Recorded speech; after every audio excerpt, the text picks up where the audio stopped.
ሰላም ጤና ይስጥልን ውድ ተማሪዎቻችን እንዴት አላችሁልን? እንዴት ተሰነበታችሁ? እኔ የ11ኛ ክፍል ኬሚስትሪ መምህራችሁ የሆንኩት ሚኪያስ ነኝ ከሉሲ ብሪጅ አካዳሚ። ዛሬ ደግሞ ዲስከስ የምናደርገው ቦንዲንግ ኬሚካል ቦንዲንግ ዩኒት 2 ጀምረን ነበር። በባለፈው ሴሽኖችን አይተናል የተወሰኑ ነገሮችን። አሁን ደግሞ ፓርት 3 ሆኖ የአዮኒክ ቦንድን ፓርት 3 ዲስከስ የምናደርግ ይሆናል። አዮኒክ ቦንድን የተወሰነ ሐሳብ አንስተናል። አዮኒክ ቦንድ የሚፈጠረው ምን አይነት ቦንድ ነው ብለናል። በሁለት አዮኖች ፖዚቲቭ እና ኔጌቲቭ አዮኖች ኤሌክትሮን ትራንስፈር ሲደረግ የሚፈጠር ቦንድ ነው ብለን ዲስከስ አድርገናል። በመካከላቸው ያለው የፎርስ አይነት ኤሌክትሮስታቲክ ፎርስም እንደሆነ ዲስከስ አድርገናል። ፓርት 3 ላይ ደግሞ የተወሰኑ ሐሳቦችን አንስተን እዚህ ላይ ሌሎች ስለ ለስ ኦክቴት ኢንኮምፕሊት ኦክቴት የሚባሉ አሉ፣ ስለ ኤክስቴንድድ ኦክቴት አሉ። እነሱ ነገሮች ደግሞ ከአዮኒክ ቦንድ ባሻገር እነሱን የምናወራ ነው። ስለዚህ በዋነኝነት አዮኒክ ቦንድን ያልጨረስነውን እንጨርስና ከዛም በኋላ ስለ ኦክቴት ሩል የሚያሟሉ የማያሟሉ ኤክሴፕሽናል ኬዝ ያላቸውን ዲስከስ የምናደርግበት ሴሽን ይሆነናል ማለት ነው። ኦኬ አዮኒክ ቦንድ ምን ብለናል? ኢትስ the force between the elements ምን ብለናል? ኤሌክትሮስታቲክ አትራክሽን አትራክሽኑ ኤሌክትሮስታቲክ ፎርስ ነው። አትራክሽኑ ኤሌክትሮስታቲክ አትራክሽን ነው የሚባለው። ምን ለመፍጠር አዮኒክ ቦንድ ለመፍጠር የሚያስፈልገው አትራክሽን ምን ይባላል? ኤሌክትሮስታቲክ አትራክሽን ተብሎ ይጠራል። እሱም በማን ነው ብለናል? በፖዚቲቭ እና በኔጌቲቭ አዮኖች መካከል የሚደረግ ነው። ለምሳሌ ብለናል አይደለ? ሶዲየም እና ክሎሪንን ብለን ኤግዛምፕል ሰጥተናል። ምን አለን? ሶዲየም ፖዚቲቭ አየን እና ኔጌቲቭ አየንና ክሎሪን። ለምንድን ነው ፖዚቲቭ አየን የሚሆነው ሶዲየም? ምክንያቱም ኤሌክትሮን ምን ስለሚያደርግ ስለሚሰጥ፣ አንድ ኤሌክትሮን ስለሚሰጥ። ለክሎሪን ለምንድን ነው ክሎሪን ኔጌቲቭ የሚሆነው? አንድ ኤሌክትሮን ስለሚቀበል። ስለዚህ ምን ይሆናል? ኔጌቲቭ አየን ይሆናል። ስለዚህ በእነዚህ አዮኖች መካከል የሚደረግ አትራክሽን ኤሌክትሮስታቲክ የሆነ አትራክሽን ምን እንላለን?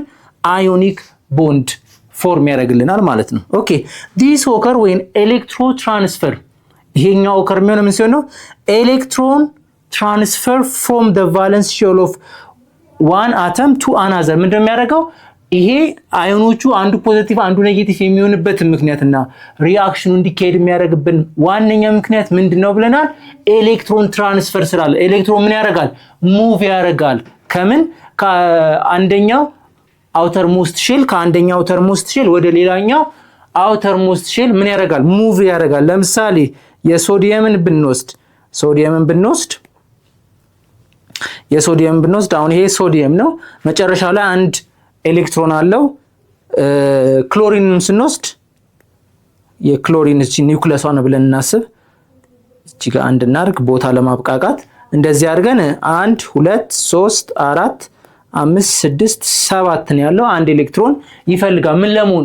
ስቴብል ለምን? ኦክቴት ሩልን ለማሟላት ብለናል። ለስቴቢሊቲ ብዙ አይነት ስቴቢሊቲ ሲሆን በጣም ብዙ ጥቅሞች የሚያገኛቸው ነገሮች አሉና እሱን ለማግኘትና ስቴብል ሆኖ ተረጋግቶ ለመቀመጥ ምን ያስፈልገዋል? አውተር ሞስት ሼላቸው 8 መሆን አለበት። ይሄ የኦክቴት ሩል ነው። ስለዚህ ምን ያደርጋል? ይሄ ቦንድ ተሰብሮ ኤሌክትሮን ከዚች ወዴት ትሄዳለች? ወደ ክሎሪን አውተር ሞስት ሼል። እዚህ ጋርም የሶዲየም አውተር ሞስት ሼል ነበረች። ከዛ ወዴት ሄደች ማለት? ወደ ክሎሪን አውተር ሞስት ሼል። ስለዚህ የኛው ተሰበረ ማለት እዚህ ጋር ያለው 1 2 3 4 5 6 7 8 እዚህ ጋር ኢነር ላይ ያለው ኢነር ሼል ላይ ያለው 8 ኤሌክትሮን። ስለዚህ ይሄኛው ሼል አይኖርም። ይሄኛው ሼል የለም ማለት 8 ኤሌክትሮን ያለው ስቴብል የሆነ ኦክቴት ሩልን የሚያሟላ ሼል አገኘ ማለት እሱ አውተር ሞስት ሼል ይሆናል ማለት ነው። ምክንያቱም የኛው እቺኛው ኤሌክትሮን ሄዳ ይሄኛው ሼል ምን ስለሌለ ማለት። ስለዚህ ኤሌክትሮኗ ምን አድርጋለች? ሙቭ አድርጋለች። ወዴት? ወደ ክሎሪን ስንት ይሆናል? 7 ነበረው። አንዷን ሲጨምር ስንት ይሆናል? 8። ስለዚህ ምን ሆነ? ኦክቴት ሩልን አሟላ፣ ስቴብል ሆነ ማለት እንችላለን ማለት ነው። ስለዚህ ኤሌክትሮን ትራንስፈር የሚያደርግ ኤሌክትሮን ሰጪው አካል ምን ይሆናል? ካታይ ወይ ፖዚቲቭ አየን ይሆናል። ኤሌክትሮን የሚቀበለው አካል ደግሞ which is ክሎሪን ምን ይሆናል? አናየን ይሆናል ማለት ነው። ስለዚህ እነዚህ ነገሮች ዋነኛ ሐሳብ ናቸው። የአዮኒክ ቦንድ ዋነኛ ሐሳብ ናቸው። ኦኬ እስኪ በምስል ለማየት እንሞክር። አዮኒክ ቦንድ ነው። አዮኒክ ቦንድ ምን ያደርጋል? ኤሌክትሮን ሙቭ ያደርጋል አይደል? አያችሁ እዚህ ጋር ኤሌክትሮን ሙቭ አድርጎ እንዴት እንደሆነ እዚች ጋር ኤሌክትሮኗ ከዚች የመጣች የተጨመረች ኤሌክትሮን ናት። ስለዚህ ምን ያደርጋል? ኤሌክትሮን ፉሊ ነው ሙቭ የሚያደርገው፣ ሼር አይደለም የሚያደርጉት። እንደ ኮንቫለንት ቦንድ ኤሌክትሮን ለጋራ አይደለም የሚጠቀሙት። ምንድነው የሚያደርገው? ሙቭ የሚያደርገው ቶታሊ ሶዲየም ምን ያደርጋል? ይሰጣል። ክሎሪን ደግሞ ቶታሊ ይቀበላል ሙሉ ለሙሉ ከሶዲየም ከሰጠ በኋላ ሙሉ ለሙሉ ሶዲየም ጋር ማን የለችም ያቺ አንድ ኤሌክትሮኗ የለችም ኦሬዲ ሰጥቷታል ሙሉ ለሙሉ ክሎሪን ሙሉ ለሙሉ ተቀብሏል ግልጽ ነው አይደለ እንደ ኮቫለንት ቦንድ የጋራ የሚጠቀሙበት አይደለም ምንድነው የሚያደርገው አዮኒክ ቦንድ ላይ ኤሌክትሮን ሙሉ ለሙሉ ይሰጣል ያኛውን ደግሞ የተቀባይ አካል ደግሞ ሙሉ ለሙሉ ነው የሚቀበለው የራሱ ያደርጋል ማለት ነው እንደዚህ አይነት ቦንድ ፎርሜሽን ነው የሚኖረው instead of octet rule some elements follow 18 electron rules ሌላ ላይ ዲስከስ የምናደርገው ከአዮኒክ ቦንድ ወጣ ያለ ሐሳብ ያለው በጣም ሰፋ ያለ ሐሳብ ነው እሱንም ዲስከስ የምናደርግ ይሆናል ኦኬ ስለዚህ 18ም ሊሆን ይችላል አውተር ሞስት ሼሉ እንዴት ይሆናል የሚለውን በሰፊው ነው የመጀመሪያው ለዛን ኦክቴት ማለት ምን ማለት ነው ከኦክቴት ያነሰ ኦክቴት ሩል ስንት ነው መሆን አለበት አውተር ሞስት ሼሉ ወይም ቫለንስ ኤሌክትሮኑ ስንት ነው መሆን ያለበት 8 ነው መሆን ያለበት ብለናል አይደለ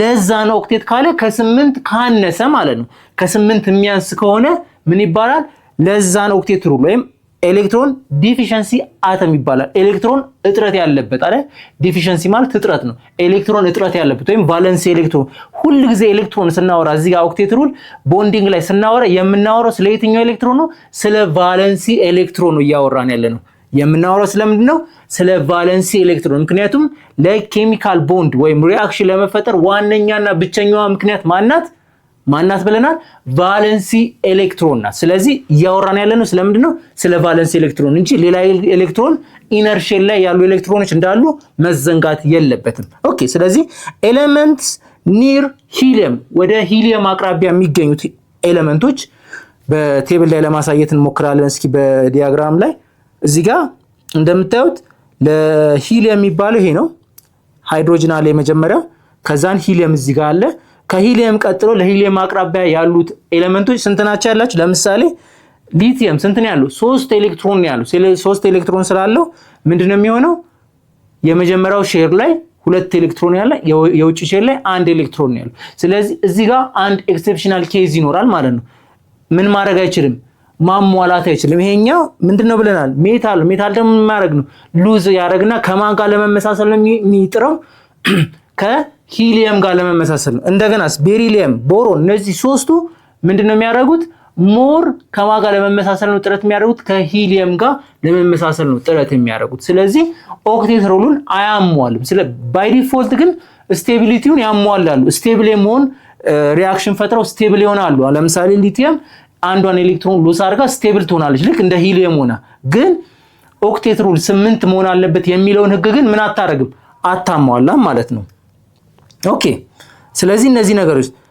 እነዚህ ሃይድሮጅን ሊቲየም ቤሪሊየም እና ቦሮን ምንድናቸው የሚያደርጉት ለሂሊየም ቅርብ የሆኑት ለማሟላት አይችሉም ለምሳሌ ሊቲየም እንውሰድ ሊቲየም ምንድነው የሚያደርገው ሊቲየም የመጀመሪያው ኒውክለሱ ያለበት ሊቲየም አለ የመጀመሪያው ሼል አለ 2 ኤሌክትሮን ይዛል አውተር ሞስት ሼሏ ደግሞ 1 ኤሌክትሮን ትይዛለች ስለዚህ ምንድነው የምታደርገው እቺን ቦንድ ይሰበርና እቺን ኤሌክትሮን ለምሳሌ ከፍሎሪን ጋር ከሆነ ምን ታደርጋለች አንድ ፍሎሪን ለምሳሌ ስንት ነው ያለው 9 ነው ያለው ስለዚህ 2 አለ የመጀመሪያ ላይ ከዛን 1 2 3 4 5 6 7 ነው የሚኖረው ስለዚህ ምንድነው የሚያደርገው እቺ ቦንድ ተሰበርና እቺኛዋን ባዮናይዜሽን ኤነርጂ እቺኛዋን ኤሌክትሮን ለማትሰጣለች ለፍሎሪን ትሰጣለች ከዛን ሊቲየም ስንት ይሆናል ሊቲየም ይሄኛው ሼል ብቻ ነው የሚኖረው ማለት ነው የትኛው ሼል ብቻ ነው የሚኖረው የትኛው ሼል ብቻ ነው እቺኛዋ ሼል ትጠፋለች ማለት ነው እቺኛዋ ሼል ጠፍታ የትኛው ሼል ብቻ ነው የሚኖራት ማለት ነው እንደዚህ ነው ስለዚህ ይሄ ነገር ምን ሆነ ማለት ነው ስቴብል ሆነ ማለት የስቴብል ፕሮፐርቲ ያመጡ ግን ምን አላሟላም ኦክቴት ሩልን አላሟላም ወይም ኦክቴት ሩል ምን ይላል ቫለንሲ ኤሌክትሮን ሁሉ ጊዜ ስንት መሆን አለበት 8 መሆን አለበት ይላል ይሄንን ህግ ግን አላሟላም ግን ምን አድርጓል የስቴቢሊቲ ፕሮፐርቲ አሟል ስለዚህ አንደኛው ኤክሴፕሽናል ኬዝ እነዚህ ሊቲየም ቤሪሊየም ብንወስድ ስንት ነው 4 ነው ያለው ማለት ምንድነው የሚደረገው ቤሪሊየም ከሆነ ደግሞ ምንድነው የሚሆነው 4 ከሆነ የመጀመሪያው ላይ 2 ሁለተኛውም ላይ 2 ነው የሚኖር አይደለ ሁሌ የመጀመሪያ የኢነር ሼል የመጀመሪያው ሼል 2 ኤሌክትሮን ብቻ ነው ማክሲመም መያዝ የምትችለው ስለዚህ የሁለተኛዋ ግን ከዛ በላይ ትችላለች ግን ያለ ስንት ነው 2 ኤሌክትሮን ብቻ ስለዋለ 2 ኤሌክትሮን ብቻ ነው የሚይዘው ማለት ስለዚህ ይሄኛው ምን ይባላል which is less than octet ሩል ይባላል። ስለዚህ ኤሌክትሮን ዲፊሸንሲ ያለባቸው ስለዚህ ኦክቴት ሩልን አያሟላም። ባይ ዲፎልት ግን ምን ያሟላሉ? ስቴቢሊቲን ያሟላሉ። ምክንያቱም ምን ይሆናሉ? አሁንም ቤሪሊየም ሁለቱን ኤሌክትሮን ይሰጥና ልክ እንደ ሊቲየም አይነት ወደ ሂሊየም እንደምታውቁት ኖብል ጋዝ ነው። ሂሊየም ማለት ይሄ ባሎኖች ላይ ለመዝናኛ ባሎን የሆነ ወደ አየር የሚላክ አለ አይደለ? ሰዎች ተቀምጠውበት ለመዝናኛነት ብዙ ጊዜ የሚጠቀሙት እሱ ነው። ሂሊየም የሚሞላው ሂሊየም የሚባለው እሱ ነው። ፀሐይም ላይ ያለው አብዛኛው ሂሊየም እና ሃይድሮጅን እንደሆነ ታውቃላችሁ። ሂሊየም እሱ ነው በዋነኝነት። እሱ ጋዝ ኖብል ጋዝ ነው፣ ስቴብል የሆነ ጋዝ ነው፣ ሪአክሽን የማይፈጥር ስቴብል የሆነ ጋዝ። ስለዚህ ወደ ሂሊየም ፕሮፐርቲ ይመጣሉ ማለት። ስለዚህ እነዚህ አይነት የመጨረሻው ቫለንስ ኤሌክትሮናቸው ከ8 ያነሰ ማንኛውም ኤሌመንቶች ምን ይባላሉ? ኤሌክትሮን ዲፊሸንሲ አተም፣ ኤሌክትሮን እጥረት ያለባቸው አተሞች ብለን መጥራት እንችላለን ማለት ነው። ኦኬ። ስለዚህ እነዚህ ሁሉ ሃይድሮጅን ነን ሜታል ስለሆነ አንድ ኤሌክትሮን ይቀበላል። ልክ እንደ ሂሊየም 2 ይሆናል ማለት ነው። ሊቲየም ደግሞ አንድ ኤሌክትሮን ይሰጥና እንደ ሂሊየም እና ቤሪሊየም 2ቱን ይሰጥና እንደ ማን ይሆናል? እንደ ሂሊየም ይሆናል። ቦሮን ደግሞ ምን ያደርጋል?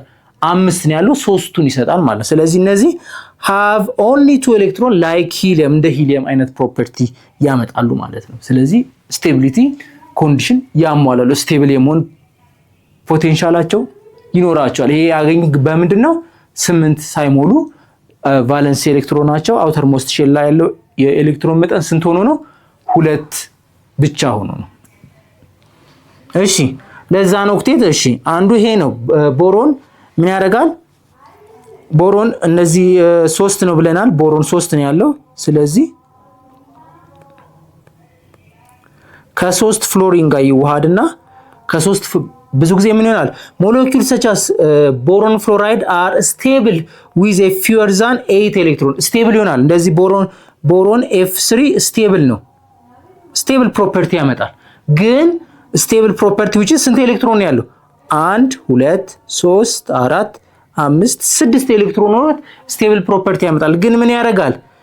አንዳንድ ጊዜ ጌን ያደርግና more likely እንደዚህ ያመጣል። አንዳንድ ጊዜ BF4 ያመጣል።